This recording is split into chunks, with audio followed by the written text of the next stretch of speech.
सो hey guys, कैसे हैं आप लोग। तो मैं यहां पे वन शॉट में अब लेके आ रहा हूं इंडियन कॉन्ट्रैक्ट का जो बचा हुआ पार्ट है, हम उसको कैरी ऑन करने वाले हैं। और जिसमें मैं यहां पे आज कंसिडर करने जा रहा हूं दो इंपॉर्टेंट यहां पे टॉपिक है। कहने के लिए दो नहीं तीन है। Contract of indemnity, contract of guarantee and the bailment and pledge. हम यहां पे तीन ये टॉपिक हम लोग डिस्कस करने वाले हैं और ये तीन टॉपिक न्यू सिलेबस में ऐड हुए और दैट्स वाई हमारे लिए ये कहीं ना कहीं क्या हो जाता है दोस्तों, इंपॉर्टेंट बन जाता है। तो चलिए विदाउट वेस्टिंग अ टाइम अब हम इन तीनों टॉपिक को यहां पे कैरी ऑन करने वाले हैं और आप सबको ये वन शॉट में इन तीनों टॉपिक का नो डाउट आपको क्या मिलने वाला है, फुल अंडरस्टैंडिंग, पूरी नॉलेज आपको मिलने वाली है। तो गाइस सबसे फर्स्ट यहां पे हम यदि बात करें तो कॉन्ट्रैक्ट ऑफ गारंटी की मैं बात कर रहा हूं एंड कॉन्ट्रैक्ट ऑफ इंडेमनिटी की बात कर रहा हूं एंड जिसमें क्या क्या टर्म्स हम लोग कंसिडर करने वाले वो ये रहा that we have indemnity, then guarantee, then surety. Guarantor जो होता है हम उसको श्योरिटी बोलेंगे यहां पे and the nature of surety is liability, then we have it's a continuing guarantee and then we have a discharge and rights. तो ये वो पहले ओवरऑल टॉपिक्स हैं जो हमारे चैप्टर्स हमारे इस पर्टिकुलर यूनिट में कंसिडर किया गया। ICAI का जो स्टडी मैट है उसमें ये सारी बातें यहां पे प्रिस्क्राइब्ड है। तो दोस्तों सबसे फर्स्ट जब हम इस पर्टिकुलर यूनिट की बात करते हैं तो आपको सबसे पहले यह जानना जरूरी है कि इंडेमनिटी और गारंटी इंडियन कॉन्ट्रैक्ट का स्पेशल नेचर का कॉन्ट्रैक्ट का ये पार्ट है। तो किसका पार्ट है? ये स्पेशल नेचर ऑफ कॉन्ट्रैक्ट का ये पार्ट है दोस्तों। और ये पूरा कवर होता है इंडियन कॉन्ट्रैक्ट में 124 से लेकर 147 सेक्शंस तक ये कवर होते हैं। हाँ, लेकिन इंडियन कॉन्ट्रैक्ट के जो जनरल प्रिंसिपल्स हैं दोस्तों that will also be applicable. तो जो जनरल प्रिंसिपल्स हैं वो भी क्या होगा यहां पे अप्लाई होगा, विच इज रिगार्डिंग यू कैसे द इंडियन कॉन्ट्रैक्ट। तो कॉन्ट्रैक्ट जब आप किसी भी पार्टी से करते हो तो उस कॉन्ट्रैक्ट के लिए जो जनरल प्रोविजन है वो तो अप्लाई होंगे ही, लेकिन इस स्पेशल नेचर के कॉन्ट्रैक्ट्स होने वाले तो उसके ऊपर कुछ different norms, different provisions of Indian contract will be there. अब हम बात करते हैं सबसे पहले सिचुएशन की, सबसे पहले टर्म की मैं बात करने जा रहा हूं और सबसे पहला टर्म है दोस्तों हमारे लिए that is known as indemnity. तो इंडेमनिटी का सिंपल एक लिटरल मीनिंग होता है दोस्तों सिक्योरिटी। सिक्योरिटी तो इंडेमनिटी का एक सिक्वल आपका एक बेसिक टर्म लिटरल मीनिंग होता है सिक्योरिटी। टू मेक और बोलते हैं उसको मेक द लॉस गुड, और इसको इवन क्या नाम देंगे? To make the loss good, yes. और या फिर to compensate the party who has suffered some loss. वो लॉस चाहे जो प्रॉमिस कर रहा है उसकी वजह से हो या फिर वो किसी और वजह से हो, रीजन कुछ भी, मुद्दा कुछ भी, बात है कि सर एक पार्टी प्रॉमिस करता है कॉम्पनसेशन के लिए। हाँ, टर्म्स एंड कंडीशंस क्या होंगे वो दोनों पार्टीज के म्यूचुअल कंसेंट डिसाइड करेंगे, लेकिन कहानी में सिर्फ दो ही बातों पे फोकस करना है कि compensation will be there in case of any loss. तो contract of indemnity is nothing, it's a simple contract where one party is going to make a promise to another party that whenever there is any loss then I'll be able to compensate for such particular loss, चाहे वो loss मेरी वजह से हो या फिर किसी और वजह से। तो डेफिनेटली 100% वो सेगमेंट आपको ध्यान में रखना है। तो गाइज अब हम बात करते हैं नेक्स्ट में। तो contract of indemnity defined as section 124 में, एंड 124 ये कहता है दोस्तों it is a contract by which one party promises to save, मतलब दूसरी पार्टी को प्रोटेक्ट करना। एक तरह से यहां पे बात करें प्रोटेक्शन प्रोवाइड करना कि सर आपको फ्यूचर में कोई भी लॉस होगा तो हम आपको एक श्योरिटी दे रहे हैं, इट्स अ श्योरिटी, और एक एश्योरेंस ये दे रहे हैं कि सर वहां पे हम आपको लॉस को क्या करने वाले, कॉम्पनसेट करने वाले। एंड गाइज ये बात ध्यान रखना है, जो पर्सन यहां पे प्रॉमिस करेगा आज से उसकी यहां पे एक रिस्पॉन्सिबिलिटी हो गई, उसकी एक ऑब्लिगेशन है कि जब भी किसी भी मैनर में लॉस होता है तो फिर उस केस में इसको कॉम्पनसेट करना पड़ेगा। तो एक्स एग्जांपल जैसे यहां पे दिया हुआ है, contract with government to return to India after completion of his study, yes, at the university of the Cambridge and to serve the government for a period of how many number of years? 5 years. And if Mr. X fails to return to India, then he will have to reimburse to the government. Then it is a case of the contract of guarantee. कि भाई आपने ये promise किया था कि आप बाहर से पढ़ के आप गवर्नमेंट को, सरकार को इंडिया में आप क्या करोगे? सर्व करोगे। और साथ में ये भी प्रॉमिस किया था कि आप वो 5 साल तक सर्व करने वाले। और 5 इयर्स यदि आप वो नहीं आए वापस, तो इसका मतलब it's loss for the government, क्योंकि गवर्नमेंट ने आपको भेजा था। And now you will be liable to compensate over this. इसका मतलब you have made a promise कि सर मैं पढ़ने के लिए आप मुझे भेज रहे हो, इसीलिए भेज रहे हो ना कि मैं वहां से कुछ पढ़ लिख के आऊं और मैं यहां पे क्या करूं, वो सर्विस दूं और हमारे देश को और आगे बढ़ाऊं। तो आपने तो क्या किया यहां पे, बेसिकली यहां पे रॉन्गफुल एक्ट किया। तो इसीलिए हम आपको क्या कर रहे हैं, यहां पे कॉम्पनसेशन प्रोवाइड करेंगे। It's just example point of view, क्योंकि हमारे देश में नो डाउट इस तरीके से सरकार जो है वो बेचती है। पार्टीज पे आते हैं दोस्तों, तो जैसा कि मैंने कहा यहां पे 2 पार्टी होंगे। एक पार्टी जिसको नाम देंगे इंडेमनीफायर, तो इसका मतलब ये वो पार्टी है जो प्रॉमिस करता है। तो पर्सन पूरा लिख देता हूं यहां पे, तो जो पार्टी यहां पे प्रॉमिस करता है, नाम ऊपर लिखा हुआ है, प्रॉमिसर लिख देता हूं। और यहां पे दूसरी की बात करें, that is known as promisee, which is known as indemnity holder या फिर इंडेमनीफाइड। तो हम इसको बोलेंगे प्रॉमिसी। इसको क्या नाम देंगे? प्रॉमिसी। तो जो कॉम्पनसेशन देगा तो वो प्रॉमिसर, और जिसको कॉम्पनसेशन मिलेगा हम उसको क्या बोलेंगे? प्रॉमिसी। उसको क्या नाम देने वाले हैं? प्रॉमिसी। यस, एंड सिंपल यहां के हिसाब से इंडेमनीफायर और इंडेमनीफाइड और indemnity holder. Move on the next part. चलिए अब हम एक केस की बात करते हैं, और यहां पे लिखा है दोस्तों that in this case the decision is taken on the base of the English law. As per the English law, indemnity means a promise to save another harmless from the loss. मतलब दूसरे को यदि कोई loss हुआ उसको बचाना है उससे। And here cover every loss whether due to negligence of promisee or by the nature. तो इसका मतलब क्या है कि चाहे वो अभी मैंने कहा था ना, लॉस मेरी वजह से हो या फिर लॉस किसी और की वजह से। If I have made a promise for the purpose of compensating the other party, तो वहां पे लॉस मेरी वजह से हो किसी और की वजह से हो, मैटर नहीं कर रहे हैं। मैटर ये कर रहे हैं कि सर लॉस की बात कर। एंड एक बात हमेशा ध्यान रखना, जितने भी कॉन्ट्रैक्ट ऑफ इंश्योरेंस की बात करते हैं, जैसे सबसे बड़ा एग्जांपल है कॉन्ट्रैक्ट ऑफ इंश्योरेंस, जैसे मेडिक्लेम हो गया, rest of the part here we have, तो अब वो सब के सब कॉन्ट्रैक्ट ऑफ इंडेमनिटी के पार्ट होते हैं दोस्तों। वो सब के सब कॉन्ट्रैक्ट ऑफ इंडेमनिटी के पार्ट माने जाते हैं, ये बात ध्यान रखना। वो सब के सब कॉन्ट्रैक्ट ऑफ इंडेमनिटी के ही पार्ट माने जाते हैं। चलिए आगे। सो मोड, तो दोस्तों कॉन्ट्रैक्ट आप सबको पता है, एक्सप्रेस और implied, we have both the options. सबसे first, contract of indemnity is said to be expressed, जहां पे क्या होगा, कॉम्पनसेशन के लिए प्रॉमिस किया गया expressly, either written or oral. A contract of indemnity implied when it is to be inferred from the conduct of the parties because of the circumstances. So this is the conduct, जहां पे हम person के conduct की बात कर रहे हैं। And वो कंडक्ट दूसरे पार्टी को क्या करते हैं कि कहीं ना कहीं इस बात की करते हैं कि सर आपको कोई भी लॉस होता है बिकॉज ऑफ एनी सिचुएशन, तो उस केस में I'll be liable to compensate. चलो अब हम बात करते हैं यहां पे राइट आपका, और ये है इंपॉर्टेंट पार्ट। तो ये इंपॉर्टेंट टॉपिक है कि सर जब हम बात करते हैं किसके रिगार्डिंग, इंडेमनिटी होल्डर की, तो इंडेमनिटी होल्डर के पास क्या क्या राइट्स अवेलेबल है। तो I am talking about those rights which the indemnity holder can claim. तो we have a first segment, damages. You can take an action for the purpose damages. Then all the cost, जो भी आपको action लेने के लिए जो भी खर्चे करने पड़े तो वो कंपेल किया जाएगा।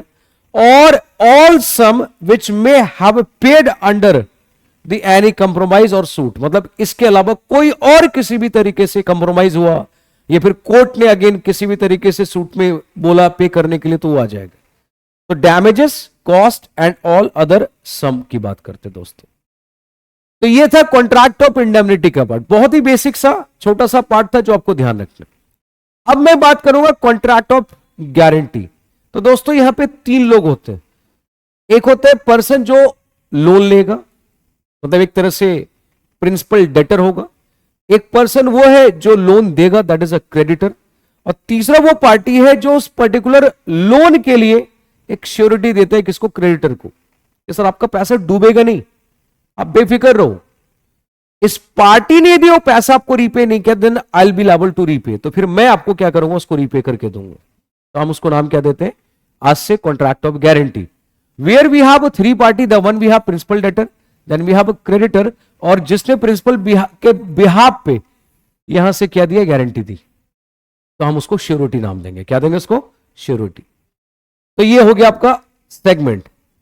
हाँ, लेकिन एक बात ध्यान रखना, जो श्योरिटी है दोस्तों, इसकी जो लायबिलिटी है, इसकी लायबिलिटी यहां पे सेकेंडरी है, और ये प्रिंसिपल डेटर जो है आपका, तो कलर चेंज कर लेता हूं, शायद विजिबल ना हो आप लोगों के लिए, that's why I am changing the colour. हाँ, तो यहां पे श्योरिटी जो है, इसकी लायबिलिटी की यदि बात कीजिए, तो लायबिलिटी है यहां पे किस नेचर का? That is secondary. और यदि मैं प्रिंसिपल डेटर की बात करूं दोस्तों, तो इसकी जो लायबिलिटी है वो है आपका प्राइमरी।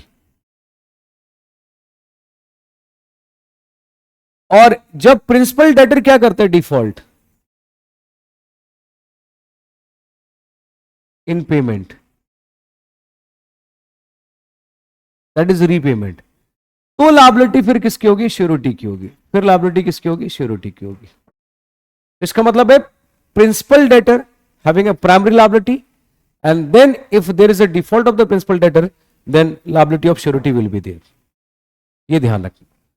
तो ये हो गया सिचुएशन, तीन पार्टी, श्योरिटी हो गया, प्रिंसिपल डेटर हो गया, and then we have creditor.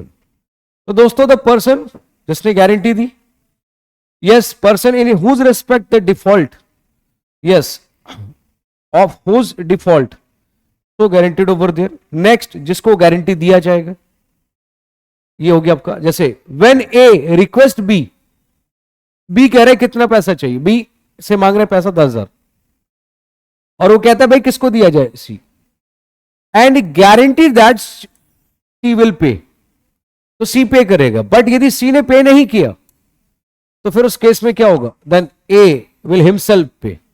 इसका मतलब यहां पे तीन पार्टी हो गए, तो इस केस में कौन आ गया? ए आ गया, इस केस में कौन आ गया? बी आ गया, और इस केस में कौन आ गया? सी आ गया। तीन पार्टी, ए गारंटर बन रहे हैं,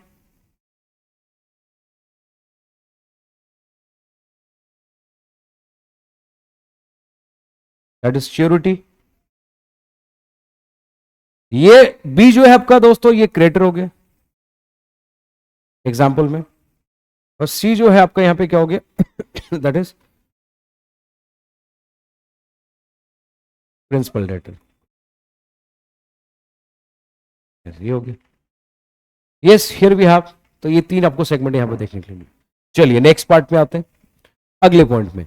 a contract of guarantee it's a triplicate agreement. तीन कॉन्ट्रैक्ट, तीन एग्रीमेंट की बात करते हैं। पहला कॉन्ट्रैक्ट होगा किसके बीच में? प्रिंसिपल डेटर और क्रेडिटर्स के बीच में। First contract we have principal. दूसरे कॉन्ट्रैक्ट की बात करें दोस्तों, तो इट्स क्रेडिटर एंड श्योरिटी, ये आ गया। तीसरा जो कॉन्ट्रैक्ट है, सो इट्स इंप्लाइड कॉन्ट्रैक्ट, ये ध्यान रखना इंप्लाइड है, और किसके बीच में? Surety and principal debtor. Whereby the principal debtor is under obligation to indemnify. इसका मतलब है कल यदि श्योरिटी ने पे किया किसके बिहाफ पे? प्रिंसिपल डेटर, तो फिर वही पैसा श्योरिटी को कहां से मिलेगा? That is from the debtor, क्योंकि डेटर के बिहाफ पे उसने पे किया है, तो दैट्स वाई उसको राइट है किसे रिकवर करने का? That is from the debtors. ये बात ध्यान रखना।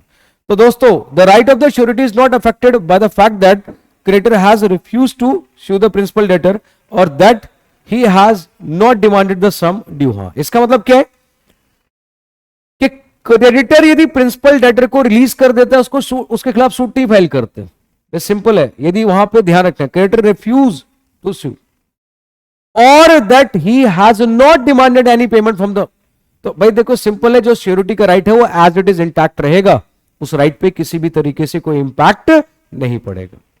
तो right still remain intact and there will be no impact.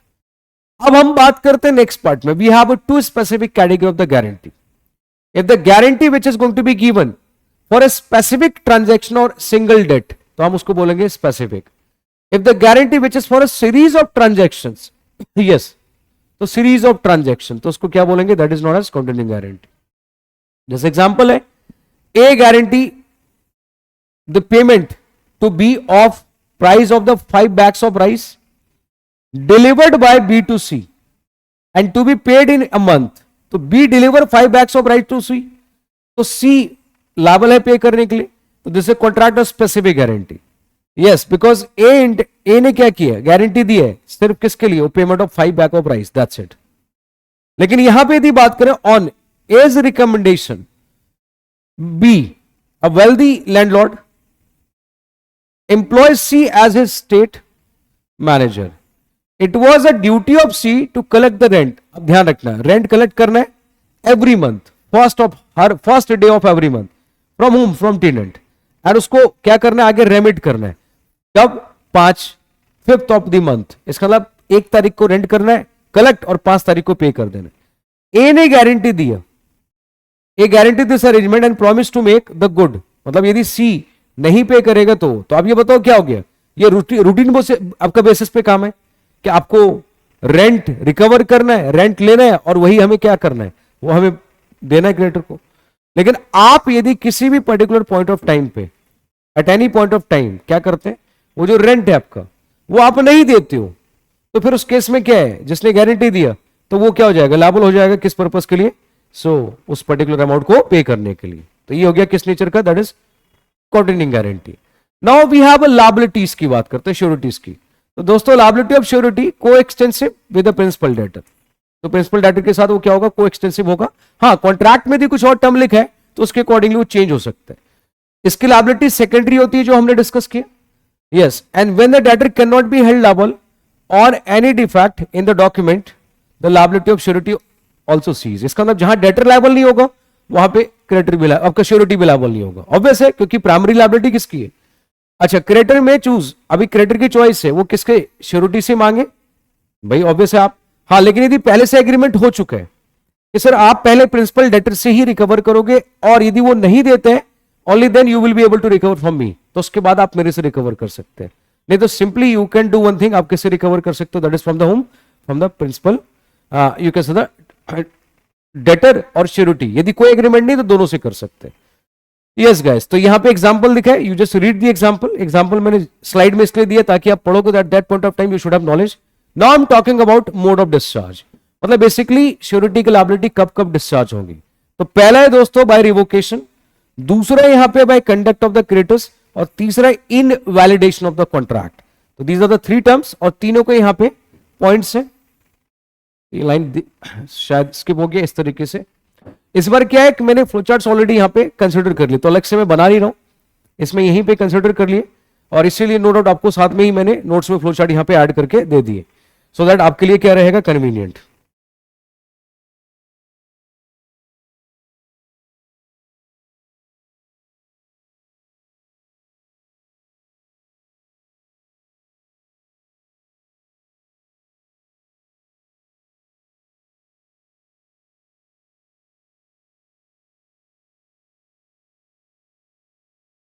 Yes guys, तो आई होप यहां पे पॉइंट समझ में आ गया आप लोगों को। चलिए आगे बढ़ते हैं। अब हम लोग सबसे पहले पॉइंट हम बात करते हैं, श्योरिटी की लायबिलिटी कब कब खत्म हो जाएगी।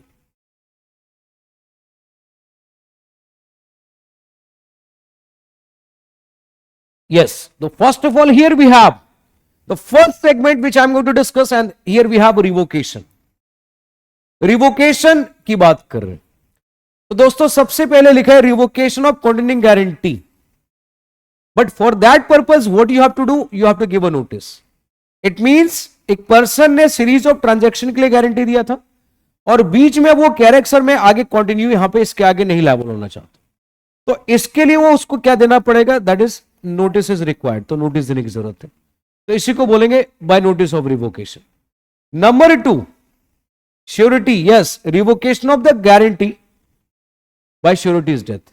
तो पहला नोटिस हो गया, दूसरा क्या आ गया यहां पे, डेथ, दूसरा क्या आ गया, डेथ आ गया। तीसरा बाय नोवेशन, नोवेशन का मतलब है कि सर न्यू कॉन्ट्रैक्ट क्रिएट हो गया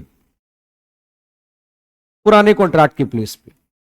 पुराने में जो टर्म्स एंड कंडीशंस थे वो सबके सब अब खत्म हो जाएंगे, वर्ड हो जाएंगे, क्योंकि आपने क्या किया, न्यू कॉन्ट्रैक्ट।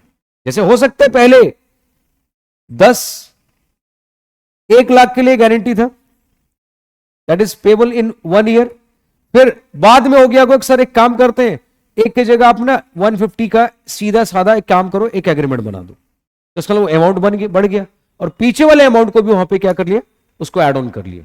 तो वहां पे क्या हो गया, पुराना कॉन्ट्रैक्ट खत्म, एक नया कॉन्ट्रैक्ट यहां पे क्रिएट होगा।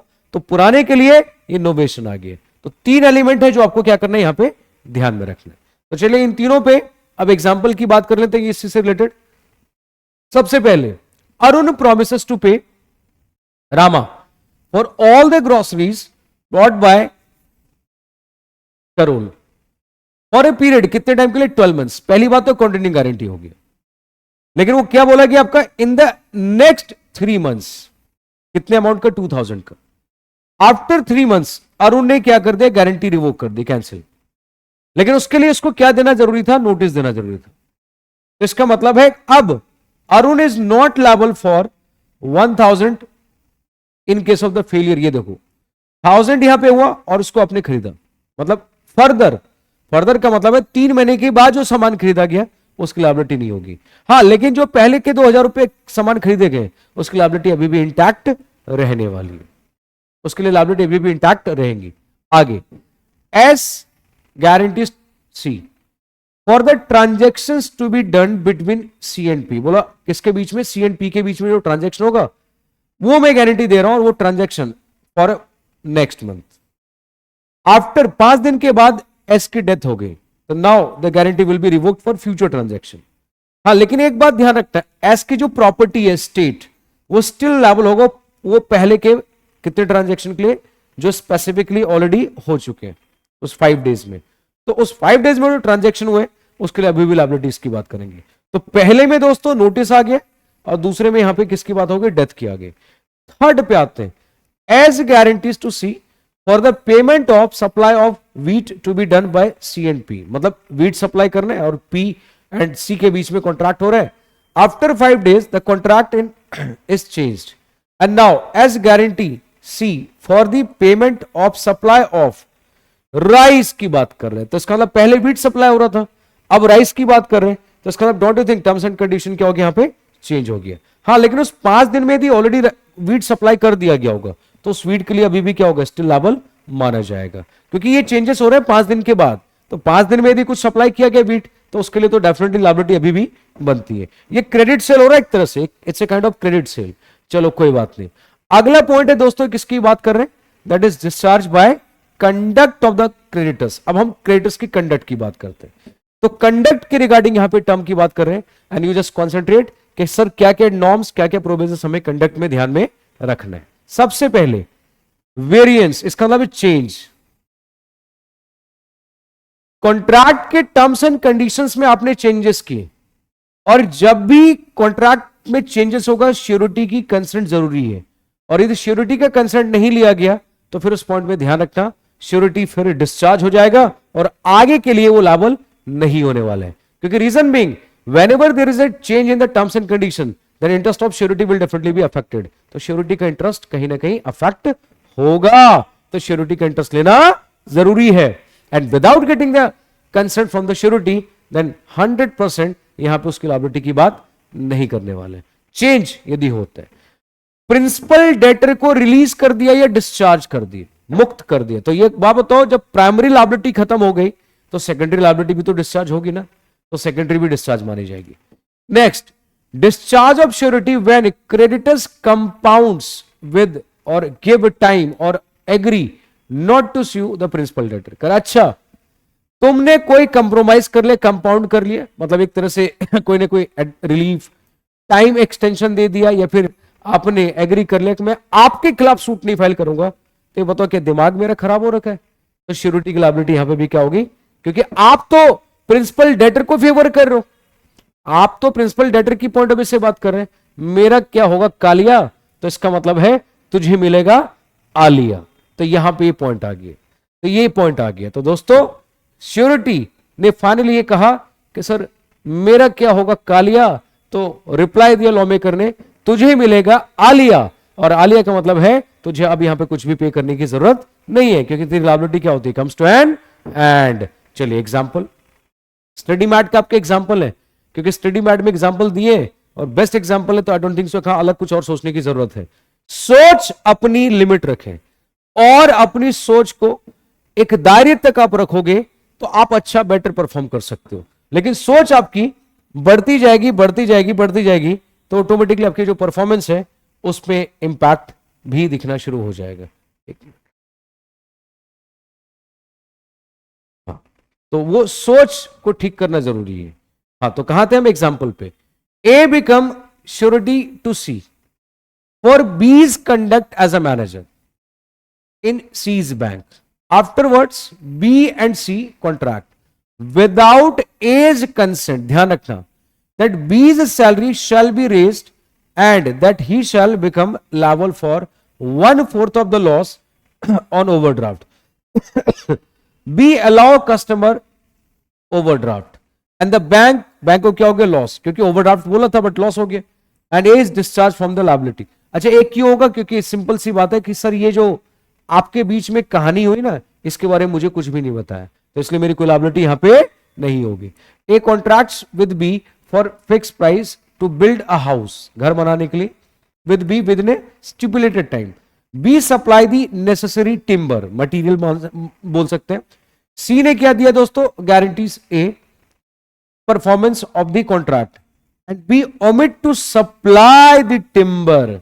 इसका सप्लाई ही टिम्बर का नहीं हुआ, तो इसका मतलब आपको जो ड्यूटी फुलफिल करना था, जो ऑब्लिगेशन था, वो संभव कहने कि आपने यहां पे नहीं किया। तो अब इस केस में कॉन्ट्रैक्ट क्या हो जाएगा, ऑटोमेटिकली श्योरिटीशिप, श्योरिटी की लायबिलिटी क्या होगी, comes to an and.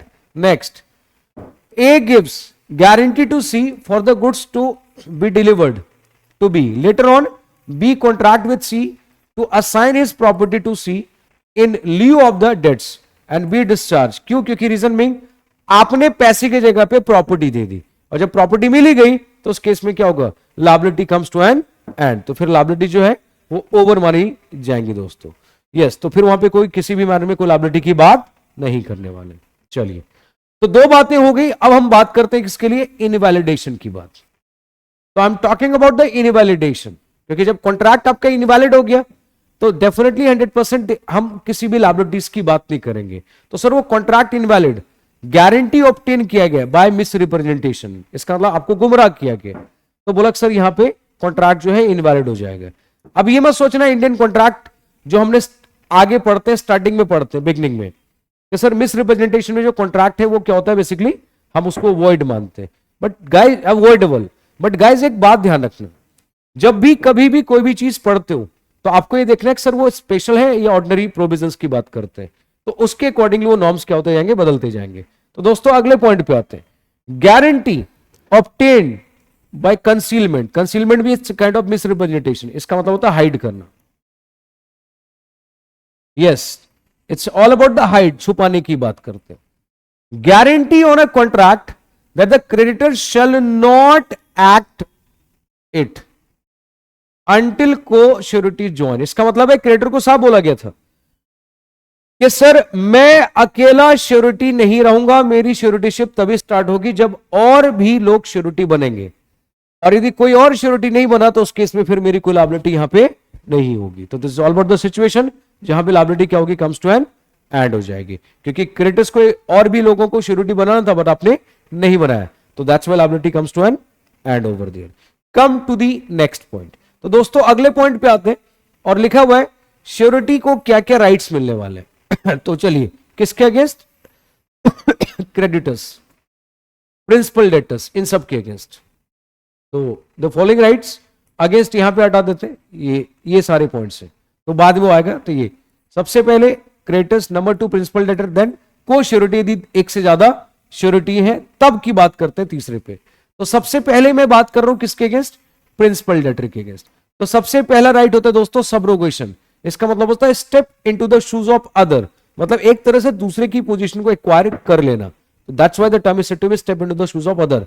So where a guaranteed debt become due, मतलब डेट ड्यू हो गया, पे करना था बट पे नहीं हुआ या डिफॉल्ट कर दिया गया, तो उस केस में सिचुएशन क्या होगा कि सर द श्योरिटी जैसे ही पे करता है किसको, क्रेडिटर्स, तो फिर उस केस में ऑल दी राइट्स जो क्रेडिटर्स के पास थे किसके खिलाफ, प्रिंसिपल डेटर, वो सारा आ जाएगा. प्रिंसिपल के पास एक बात तो क्रेडिटर के पास राइट था to get your money back from the home, from the principal debtor. अब वही पेमेंट किसने किया, श्योरिटी ने किया, तो surety will get the money back from home, from the principal debtor. तो ये हो गया पहला सबरोगेशन.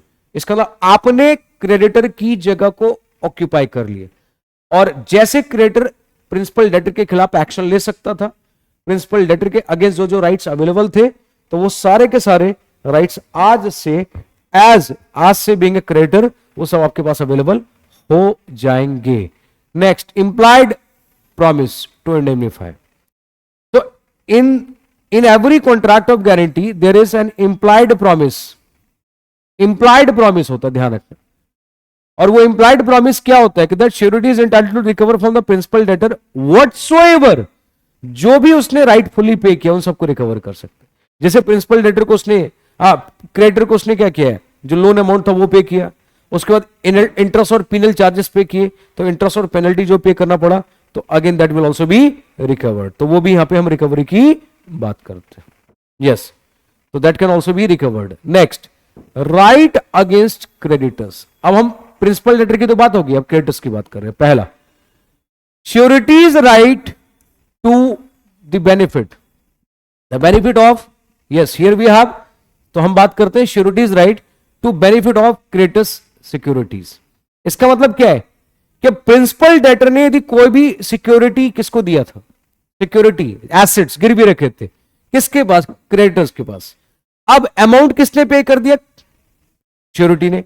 तो आज इससे वो जो एसेट्स गिरवी रखे थे वो ऑटोमेटिकली वो एसेट्स सारा का सारा किसको मिल जाएगा, that is to the whom, to the surety. क्यों मिलेगा समझना.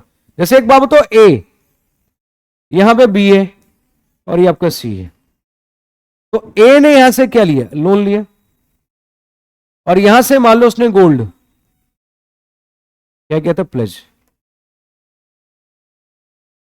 और साथ में सी ने यहां से क्या दी थी, गारंटी.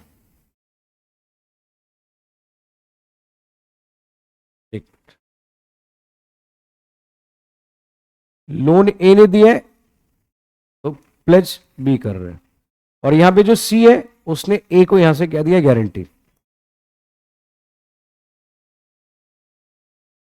लोन है ₹5,00,000. अब ये लोन यहां से क्या हो गया, प्रिंसिपल डेटर को पे करना था बट इसने डिफॉल्ट कर दिया, तो इसने क्या कर दिया, रीपे. लेकिन रीपे में साथ में क्या ऐड हो गया, इंटरेस्ट भी ऐड हो गया, इंटरेस्ट और प्लस कुछ चार्जेस. तो ये ए से यहां पे, एक मिनट, बी से ये बी से ये क्या करेगा, ये जो अमाउंट इसने पे किया रिकवर करेगा बी से. और दूसरा, ये तो बी के अगेंस्ट हो गया, लेकिन अब मैं बात करूं किसके, यहां से. तो बोला सर जितने भी सिक्योरिटीज यहां पे थे जो प्लेज किया गया था, वो प्लेज आज से इमीडिएटली अब क्या करना पड़ेगा, वो श्योरिटी को ट्रांसफर करना, क्योंकि अब वो श्योरिटी के पास राइट है क्या करने का, होल्ड करने का. और वैसे भी कॉमन सेंस लगाओ, यदि बी पे कर देता तो सारा गोल्ड यहां से रिलीज हो जाता, लेकिन जब बी नहीं पे कर रहे तो बी के बिहाफ पे कौन पे कर रहा है, सी. तो इसका मतलब गोल्ड रिलीज होकर किसको मिल जाएगा, सी को मिल जाएगा. Simple, here we have a term. Come to the next point. Right किसके अगेंस्ट की बात करें, को श्योरिटी. अच्छा नहीं, वहां पे एक ही पड़ा, अभी दूसरे पे आते हैं. Set of. अब सेट ऑफ क्या होता है समझना, तो यहीं पे मैं आपको सेट ऑफ बता रहा हूं. मान लो यहां पे ए, बी और सी, ये मान लो प्रिंसिपल डेटर है, ये मान लो क्रेडिटर है, और ये मान लो आपका कौन है, that is said to be what, surety. अब प्रिंसिपल डेटर यहां से लायबल है दोस्तों, लायबल टू पे ₹2,00,000, 2 लाख के लिए, और श्योरिटी के पास राइट है यहां पे टू क्लेम. ₹1.20 लाख, मतलब 1,20,000। तो फाइनली इसने क्या कर दिया, default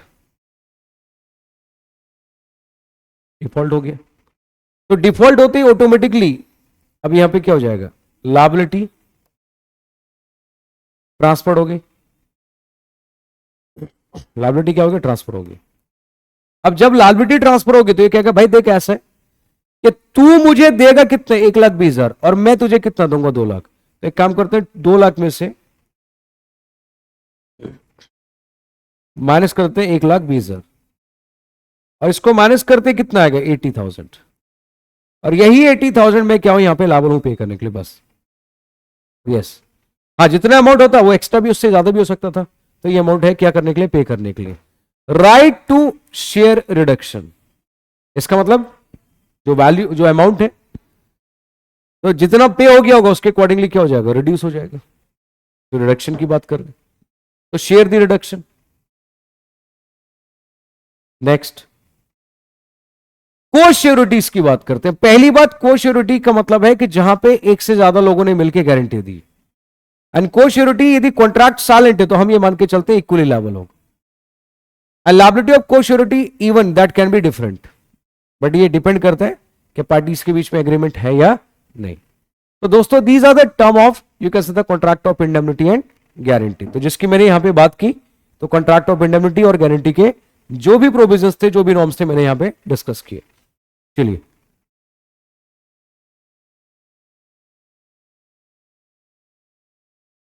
now let's start with the term and which is said to be the contract of bailment. Pledge में डिस्कस नहीं करूंगा, क्योंकि बेलमेंट जिसको समझ में आएगा समझ लो प्लेज आ गया उसको। सिर्फ एक पॉइंट ऑफ डिफरेंस होगा जो मैं बताऊंगा, ये बात ध्यान रखना। तो अब हम लोग बात करते हैं बेलमेंट की। देखो, सबसे पहले बेलमेंट क्या होता है वो पढ़ेंगे, फिर उसके बाद बेलमेंट में जो पार्टीज है उसके बारे में, एंड देन उसके राइट्स के बारे में, ये सब कुछ यहां पे, और एक कॉन्सेप्ट ऑफ लीन भी आएगा।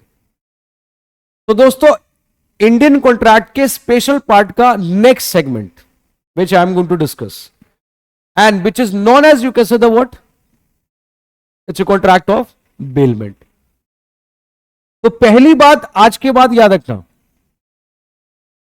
यहां पे हम सिर्फ और सिर्फ बात कर रहे हैं, सिर्फ और सिर्फ यहां पे बात करते हैं हम लोग मूवेबल प्रॉपर्टी की। ध्यान रखना, इसकी बात करते हैं यहां पे, सिंपल से बनाओ, yes, only in respect of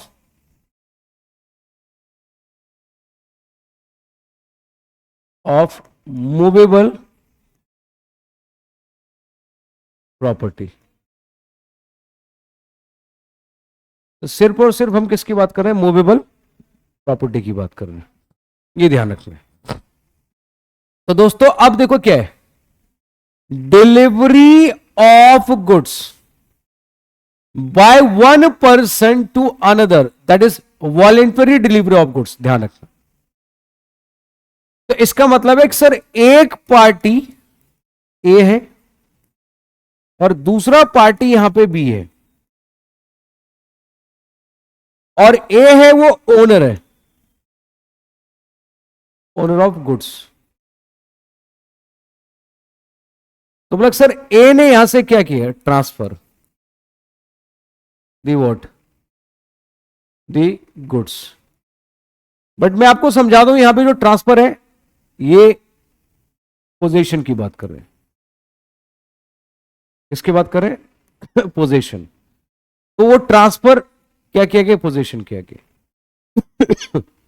और now he is liable to पे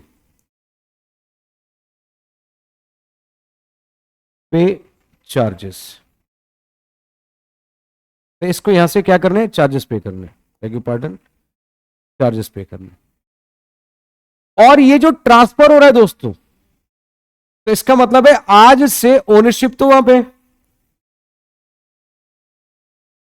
यहां पे क्या आ गया, पोजीशन आ गया। और ये जो पोजीशन दिया गया यह तो क्या होगा, यस, फॉर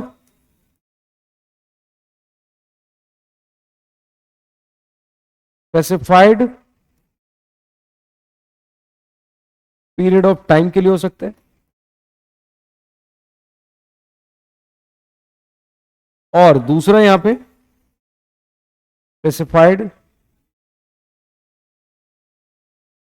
पर्पस हो सकता है। यस, तो स्पेसिफाइड टाइम और स्पेसिफाइड पर्पस हो सकते हैं। अब यदि स्पेसिफाइड मैं बात करूं किसके रिगार्डिंग, तो बोला सर जिस दिन ये स्पेसिफाइड टाइम खत्म होगा और ये फिर पर्पस, तो उसके बाद ये जो गुड्स है आपको क्या करना पड़ेगा, रिटर्न करना है। What you have to do, you need to return the particular goods. So upon a contract that goods shall when purpose accomplish, और टाइम तो टाइम खत्म हो गया, बी रिटर्न, आपको वापस करना है, या जैसा ये कहता है उसके अकॉर्डिंगली आपको गुड्स को क्या करना पड़ेगा, डिस्पोज ऑफ करना पड़ेगा। Either you need to give it to the whom, to the you can से the particular person that is a owner, और या फिर आपका दूसरा पॉइंट क्या होगा, सर उस गुड्स को उसके अकॉर्डिंगली ही डिस्पोज ऑफ करना है। यस, दो पार्टी होंगे दोस्तों, the one here we have a bailor and second we have a bailee. Bailor वो पर्सन है जो यस गुड्स डिलीवर करने की बात कर से, वो पर्सन जिसको गुड्स मिलेगा, जिसको पोजीशन मिलेगी, तो हम उसको क्या बोलेंगे, बेली। तो the one here we have bailor and second party bailee. अब हम बात करते हैं किसके रिगार्डिंग, एसेंशियल एलिमेंट। तो भाई एक देखो, एक तो इंप्लाइड पॉइंट है, दो पार्टी की बात करते हैं, एक बेलर और एक बेली, तो कॉन्ट्रैक्ट एक्सप्रेस भी हो सकते हैं इंप्लाइड। हाँ, कंसिडरेशन इज नॉट नेसेसरी, समझना। जैसे एग्जांपल की बात करते हैं, मान लो एक पर्सन ए है, इसके पास एक डॉग है, कुत्ता,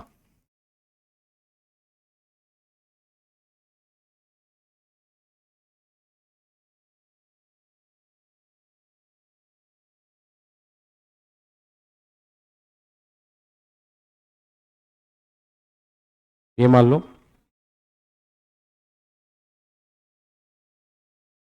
ये कुत्ता आ गया, थोड़ा सा बना ही देते हैं।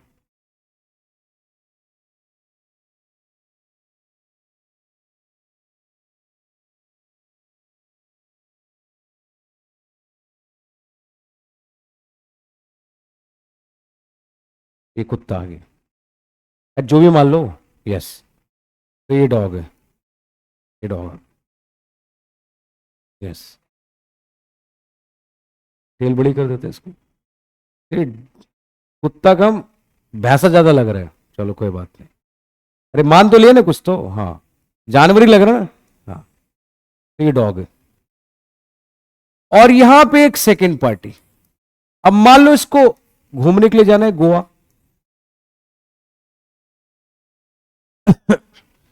और गोवा जा रहे फॉर यू कैन से 15 डेज। तो बोला यार 15 डेज के लिए मैं इसको कहां लेके जाऊं, तो इसने क्या किया, यहां से इसको रिक्वेस्ट किया,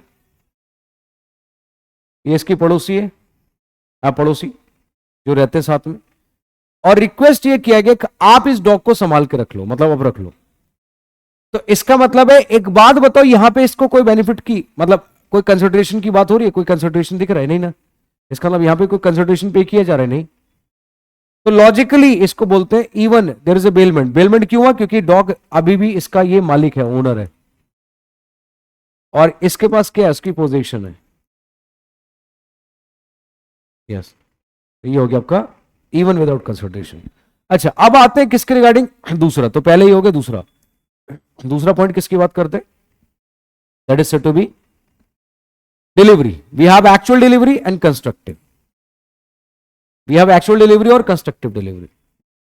ये बात आप सबको पता है, तो बार बार मैं रिपीट नहीं करूंगा। Purpose, objective, position and then return. Purpose के लिए आपने लिया गुड्स, वो बताना है। पोजीशन आपको ट्रांसफर किया जाएगा, एंड देन ये कंडीशन के साथ जिस दिन आपका ऑब्जेक्टिव पर्पस कंप्लीट हो गया, उसके बाद आपको उस गुड्स को क्या करना है, रिटर्न करना है। चलिए अब हम बात करते हैं बेलमेंट अलग अलग सेगमेंट्स की टाइप्स। तो सबसे पहले on the base of the benefit, bailment can be classified into 3 types. Number 1, for exclusive benefit of the baler, जो अभी डॉग का एग्जांपल दिया, for exclusive benefit of the belly. अब दूसरे पे आते हैं, ये एक पार्टी है ए, ये डॉग वाला एग्जांपल था, ध्यान रखना। ये एक स्टूडेंट है, इसके पास दोस्तों बुक है, तो आपकी बात कर लेते हैं। इसके पास एक बुक है, लॉ की बुक है इसके पास, लॉ की बुक। और इसका ये दूसरा फ्रेंड है जिसके पास थोड़ा सा फाइनेंशियल कंडीशन ठीक नहीं है, इसके पास बुक नहीं है। तो इसने रिक्वेस्ट किया और इसने यहां से बुक क्या दे दिया इसको, ट्रांसफर, डिपोजिशन। बोला ले और तू क्या कर, प्रिपेयर फॉर एग्जाम। तो भाई एग्जाम के लिए प्रिपरेशन करो। तो देखा जाए तो यहां पे क्या हो गया, दोनों के बेनिफिट की बात कर रहे हैं। देखा जाए तो यहां पे दोनों की बेनिफिट की बात करते हैं। अगला आते दोस्तों म्यूचुअल बेनिफिट की बात, that is said to be the mutual benefit, जहां पे दोनों के बेनिफिट की बात करो कि भाई एक पर्टिकुलर टास्क है, काम है, उस काम को करना है and automatically will get the benefit, तो उसको बोलते हैं म्यूचुअल बेनिफिट। आगे on the basis of reward, तो हम बात करते हैं किसकी, रिवॉर्ड की बेसिस पे। The one here we have gracious bailment and then second we have non gracious. Gracious का मतलब है वो बेलमेंट जहां पे एक पार्टी एक्ट करता है विदाउट एनी यू कैन से the hope of benefit, gracious.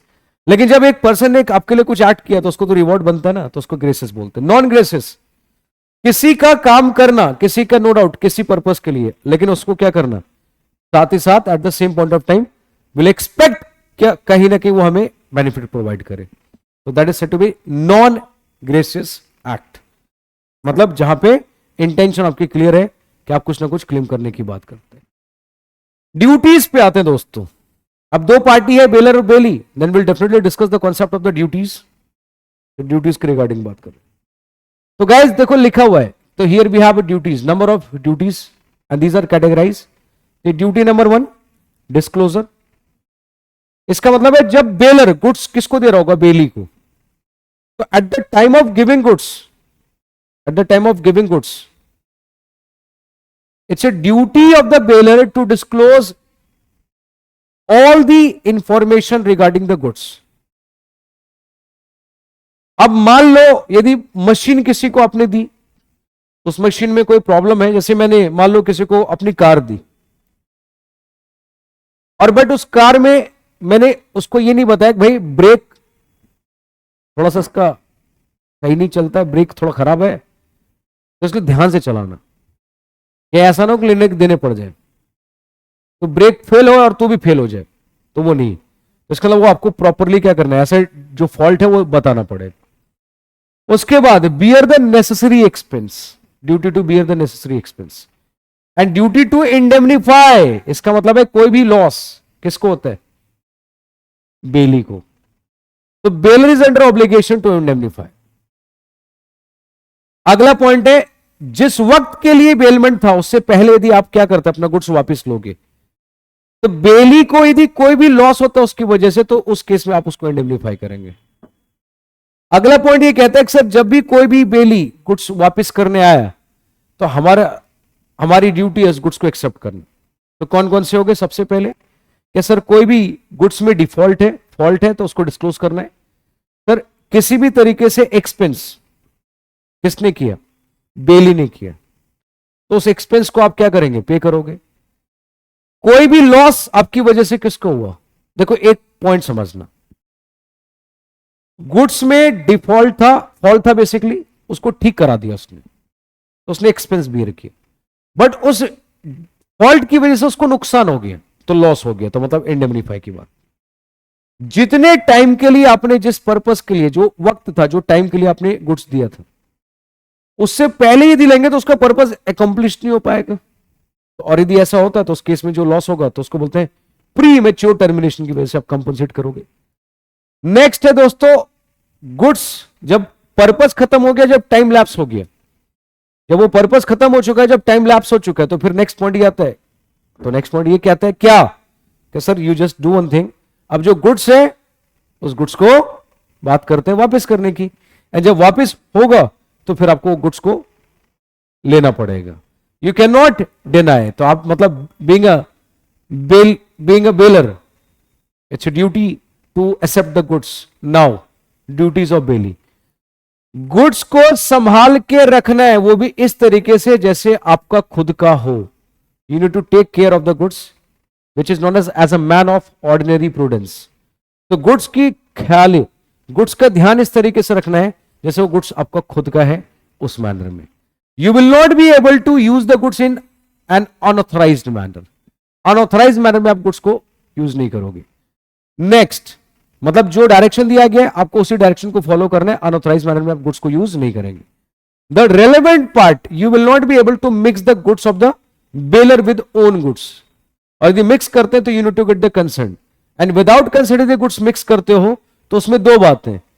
फिर पहली बात, क्या वो सेपरेट हो सकते हैं, अलग हो सकते हैं, एंड यदि वो सेपरेट हो सकता है तो सेपरेट करने की कॉस्ट आपको बियर करनी पड़ेगी, और यदि सेपरेट नहीं हो सकता तो फिर आपको एंटायर आपको एक्सपेंस पे करना पड़ेगा, मतलब बेसिकली एंटायर लॉस आपको बियर करना है। नेक्स्ट, तो इस केस में गुड्स मिक्स की बात करें तो दो बातें, सबसे पहले क्या करना है, कंसेंट, और यदि कंसेंट नहीं लिया, नो कंसेंट ऑब्टेन, यदि ऑब्टेन नहीं हुआ तो फिर दो बातें, तो कॉस्ट ऑफ सेपरेशन, तो गुड्स को सेपरेट करने के लिए जो कॉस्ट होगी वो, और नेक्स्ट जहां पे क्या नहीं हो सकता, नो सेपरेशन इज पॉसिबल, जहां पे सेपरेशन पॉसिबल नहीं तो वहां पे किसकी बात करेंगे, सिंपली एंटायर लॉस की, पूरे लॉस की। रिटर्न आपकी ड्यूटी है, जब गुड्स जिस पर्पस के लिए आपने लिया था पर्पस अकम्प्लिश हो गया तो आपको गुड्स को वापस करना, और या फिर जिस दिन वो टाइम एक्सपायर हो गया, लैप्स हो गया, उसके बाद आपको करना। कोई भी एक्स्ट्रा प्रॉफिट होता है दोस्तों तो आपको क्या करना है, रिटर्न करना है, मतलब एक तरह से कोई भी एडिशनल कुछ भी बेनिफिट होता है। You will not be able to set up the adverse title, इसका मतलब है वो गुड्स ओनर आप नहीं थे लेकिन आप किसी और को ओनरशिप ट्रांसफर कर रहे हैं, तो you will not be able to do the same thing, क्योंकि एक पर्सन जो ओनर है सिर्फ वही किसी को ओनरशिप दे सकता है। If you are not the owner then you will not be able to give the ownership to any other person, if you are not the owner then you will not be able to give the ownership to any other person, ये अपने mind में बिठा लेना। Yes, चलिए अब हम बात करते हैं किसके रिगार्डिंग दोस्तों, तो ड्यूटीज तो हो गई, तो राइट्स भी तो मिलना चाहिए, तो I am talking about the rights, I am talking about the rights. सबसे पहले बेलर का, सर कॉन्ट्रैक्ट टर्मिनेट कर सकता है, ऑब्वियस है, यदि किसी भी मैनर में डायरेक्शन को फॉलो नहीं किया गया, इंस्ट्रक्शन नहीं फॉलो किया गया, कोई पर्टिकुलर गुड्स को जिस पर्पस के लिया गया था वो पर्पस अगेन उसके अकॉर्डिंगली यूज नहीं हुआ, तो कॉन्ट्रैक्ट कैंसिल कर सकते हैं। गुड्स वापस डिमांड कर सकते हैं, yes you have a right to get back the goods once you terminate the contract. You have a right to file a suit against wrongdoer, यदि किसी और को गुड्स दे दिया तो अल्टीमेटली क्या होगा, तो आप रॉन्ग डोनर से भी गुड्स रिकवर करेंगे। Suit for enforcement of duties, मतलब जो बेली की ड्यूटी है यदि वो ड्यूटी फुलफिल नहीं करता तो हम उसके खिलाफ सूट फाइल कर सकते हैं, and at the end you have right to get the compensation over there, तो कॉम्पनसेशन का भी आपको अधिकार है दोस्तों। अच्छा, अब जब बेलर की बात होगी तो बेली की भी बात होगी। राइट की बात कर, देखो इंडियन कॉन्ट्रैक्ट में यही तो सबसे बेस्ट पार्ट है कि राइट होगा तो दोनों का, ऑब्लिगेशन होगा दोनों का, किसी एक पार्टी को राइट और किसी के लिए एक के लिए obligation, which is not going to be allow, तो both having right and both having obligation. पहला, right to deliver the goods to any one of the joint bailor, मतलब कॉन्ट्रैक्ट में कुछ नहीं लिखा है और ज्वाइंट बेलर है, मतलब कई सारे लोग हैं, मान लो इन चारों ने गुड्स होल्ड कर रखा है, तो अब क्या होगा, बीइंग अ बेली आप इनमें से किसी को भी गुड्स दे सकते हो। हाँ, यदि बोला गया गुड्स ए को देना तो फिर एज पर द कॉन्ट्रैक्ट, नहीं तो आप दे सकते हैं। नेक्स्ट, अभी पढ़ा था हमने राइट टू इंडेमनीफाई। इसका मतलब है किसी भी तरीके से कोई भी आपका लॉस एक्सपेंस कुछ भी होगा, then you have right to get the indemnity.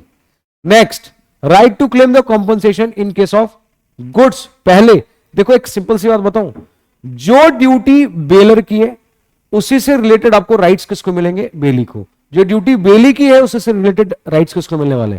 तो सिंपल यू कैसे द बेलर, तो वो वैसे वर्षा होगा।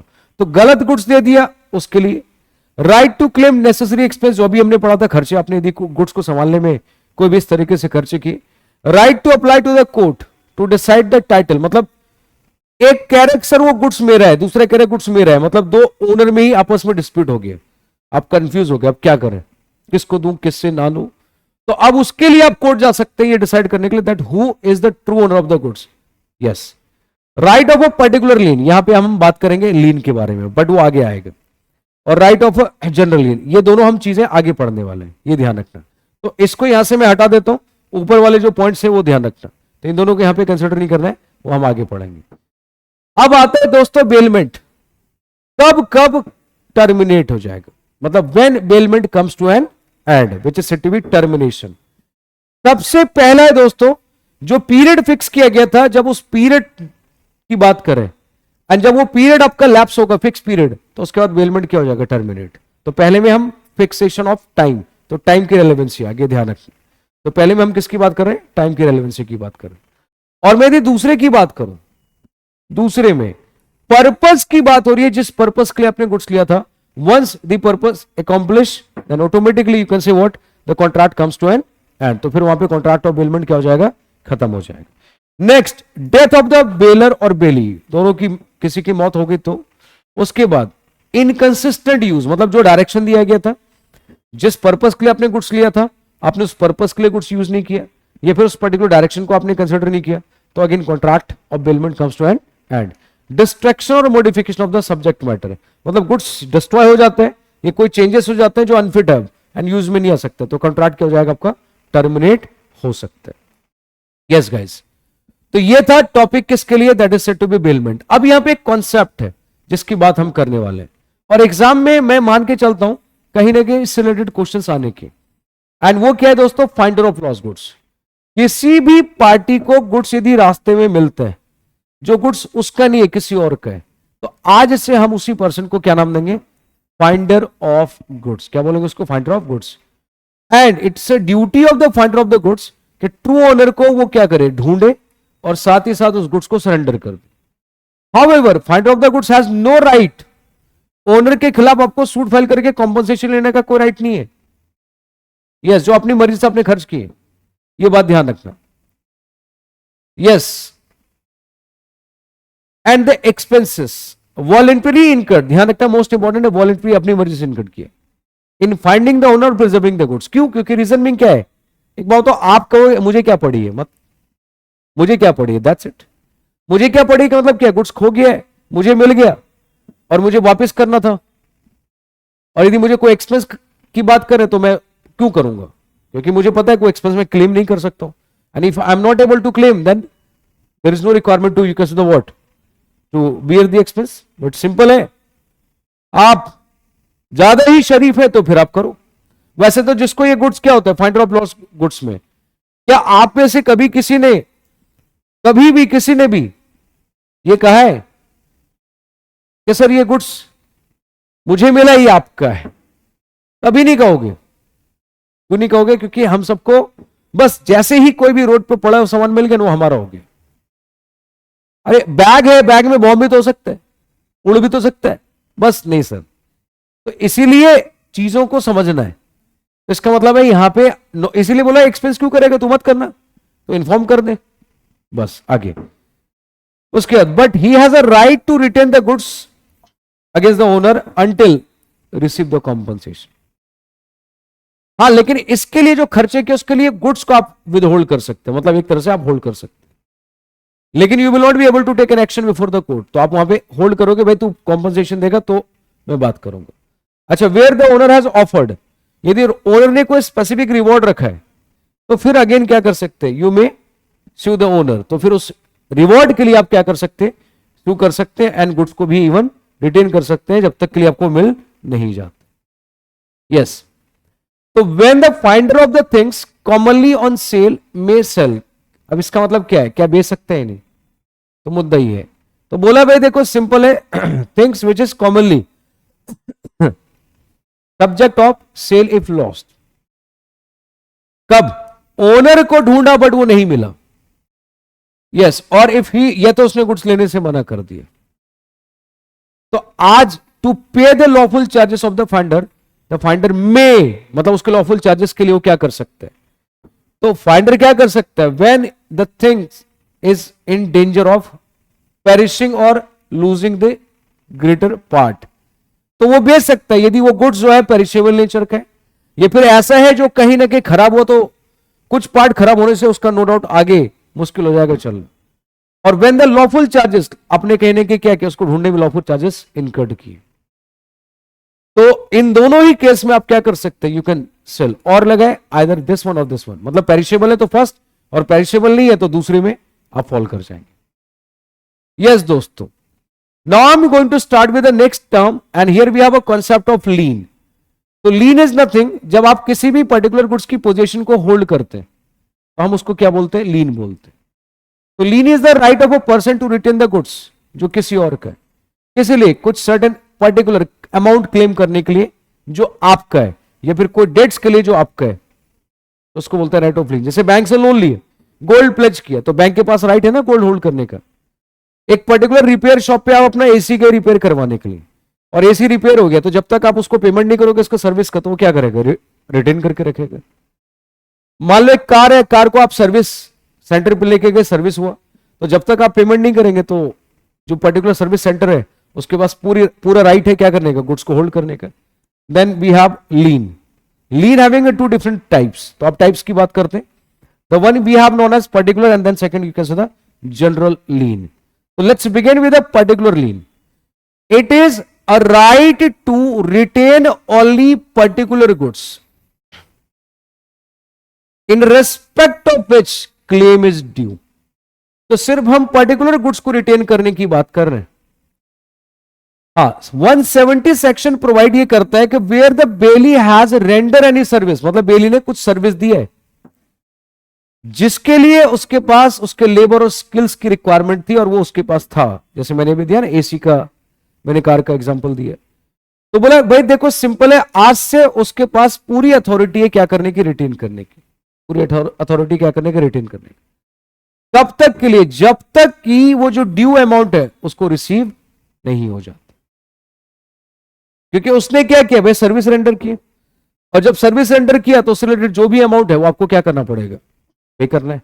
और जब तक आप पे नहीं करोगे तब तक जो पर्टिकुलर सर्विस मैंने रेंडर की है और वो जिस गुड्स के रिगार्डिंग है, तो what I can do, I can hold the particular goods, तो मैं उस गुड्स को होल्ड कर सकता हूं।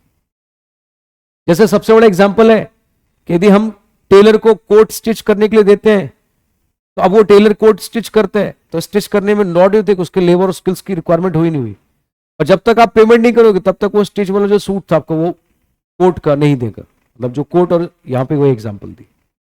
तो रियल लाइफ में there are number of cases जहां पे हमें ऐसे टर्म्स देखने के लिए मिलते हैं, जहां पे ऐसे टर्म्स देखते हैं, but we will not be able to identify, but now you can identify. General right to retain the goods not only for demand arising out of the goods, retain मतलब वही गुड्स जो आपके पास है वो सिर्फ वही नहीं, even for a general balance again other goods को भी आप रख सकते हैं। जैसे बैंक्स की बात करें, फैक्टर्स की बात करें, मतलब ये बैंक्स वगैरह के पास क्या होता है, राइट्स अवेलेबल होते हैं। अच्छा, फैक्टर इज नथिंग, फैक्टर क्या होता है, जैसे मान लो मैंने गुड्स बेचा तो इनवॉइस जनरेट हुआ, तो अब बैंक से ऐसे याद होगा ना अकाउंट्स में कभी बिल डिस्काउंटिंग डिस्काउंट करवा लेते थे, तो वैसे ही एक पर्सन है फैक्टर, फैक्टर के पास बिल लेके गए, उसने एक सर्टेन परसेंटेज अमाउंट पे कर दिया अभी, और बोलो बाकी जो रिमेनिंग अमाउंट है वो कब पे होगा, फ्यूचर में पे होगा जब वो सारा कलेक्शन आएगा। That is a different point. तो जैसे एग्जांपल है, ए बोरो 500 from the bank without security, subsequently उसने क्या किया, फिर से अगेन बोरो के 1000, बट इस बार उसने सिक्योरिटी दे दिया। तो अब ये बताओ, पहले वाले अमाउंट के लिए सिक्योरिटी की बात यदि करें, तो पहले वाले अमाउंट में सिक्योरिटी की यदि बात की जाए तो स्पेसिफिक कोई सिक्योरिटी था ही नहीं, लेकिन दूसरे वाले अमाउंट की बात करें तो सिक्योरिटी आ गया, क्योंकि आपने इस बार ज्वेलरी दे दी। तो बोला अब यहां पे एक बात कंफर्म है, 1000 जो पहले था वो और दूसरा 500, तो 1000 वापस हो गया। तो बैंक अभी भी इवन ज्वेलरी रिटेन कर सकते उस 500 के लिए, ये ध्यान रखना, जब तक वो 500 पे नहीं कर देते। तो इसका मतलब यहां पे रिटेंशन क्या है, even, this is 500 and then 1000 दोनों के लिए। तो that's why we have a term which we have to understand in this case. तो दोस्तों ये थी वो कहानी जो हमें समझना था, दीज आर द टर्म्स। और इसमें हमने बात की किसके रिगार्डिंग, तो that is the entire concept of bailment and then you can से द वर्ड। हाँ, मेरे ये पॉइंट था प्लेज अब समझना क्या है। देखो जब आप मूवेबल प्रॉपर्टी क्या करते हैं, गिरवी रखते हैं, ओनर आप ही हैं, लेकिन उस प्रॉपर्टी उस गुड्स की जो पोजीशन वो आपने किसको दे दिया, जैसे बैंक से लोन ले रहे हमने इसको दे दिया। तो लॉजिकली देखा जाए you have kept your asset and with home with the bank, but कौन से एसेट की बात कर रहे हैं, मूवेबल, और उससे रिलेटेड ओनरशिप आपके पास है। तो वो तो ओनरशिप आपके पास, और आपने क्या किया, प्लेज किसी और को दिया, तो ये आपका फिजिकल कस्टडी, तो वो भी तो किसका पार्ट बन गया, that will be part of the bailment. Simple. हाँ, ऑब्जेक्टिव दोनों का अलग है, वहां पे हम ऑब्जेक्टिव अलग पढ़ते हैं, और प्लेज में ऑब्जेक्टिव एसेट देने का, आपका प्लेज करने का अमाउंट को सिक्योर करना है, that is a principle of interest, उसको सिक्योर करने के लिए होता है। तो ये बात आपको क्या करना है, ध्यान में रखना है। तो दोस्तों इस तरीके से हम लोगों का जो ये सेगमेंट था वो क्या होता है, खत्म होता है। तो आप सब लोग जितने भी लेक्चर्स ऑलरेडी अपलोड हो चुके हैं उसको प्रॉपर फोकस होकर आपको क्या करना, देखना है। देखो सिंपल है, जो 1.5-2 महीने का टॉपिक होता है वो इतने कम ड्यूरेशन में आपको दिया जा रहा है, तो समहाउ कहने के कुछ चीजें, बहुत सारी कहानी कहेंगे आपको, और कुछ चीजें लिमिटेड कहानी होने वाली है, तो उसके हिसाब से आपको चीजों को लेकर चलना है। तो गाइस फिर मिलते हैं, चल then, bye bye, thank you so much to all of you.